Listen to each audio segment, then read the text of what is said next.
not so sure I'm convinced that my whole life needs to be wrapped around telling other people about Jesus, making sure that I can get as many people as possible to come join the family of God. That is incredibly important.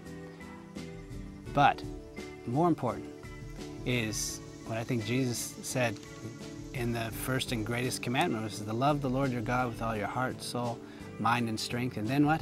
Then love your neighbor as yourself. I think those two things hinge. I'm of the opinion that if you love God, if you grow in relationship with Him, if you connect with Him and He connects with you, the absolutely natural extension and outflow of your life is to love the things that God loves, which are His people. I say more people will come to know the Lord by you pressing in and finding out how God feels about you and you feel about God, and you will share that out, than any other program you would ever conscript or put together. And you'll be giving something that's authentic and genuine. I'm a firm believer that true followers of Jesus have a centeredness in their life, and everything flows out of that. And they try to make all things hinge in and him in to that place. Not segmenting it out and going over here. It all just kind of flows wherever it goes. I have a premise. I have a thing that I'm convinced about, that I don't think you can grow in a place with God unless you spend longer periods of protracted time and just with Him. For me, it means I got to be in the Word.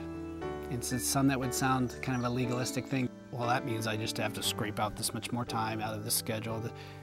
I'm just compartmentalizing. No. God doesn't. I don't want to compartmentalize God anymore. I've done it too much. I want Him to permeate the whole thing.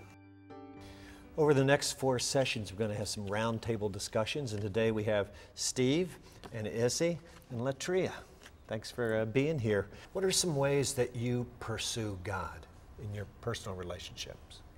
You know, when I have a tough day or something, just start worshiping God and just singing along at the top of my lungs, you know, and just, that's my act of worship, is just raising my hands, and just that to me is pursuing God and getting closer to Him, and then opening up His Word and just finding things in there that particularly, that is exactly what I need to read at the time.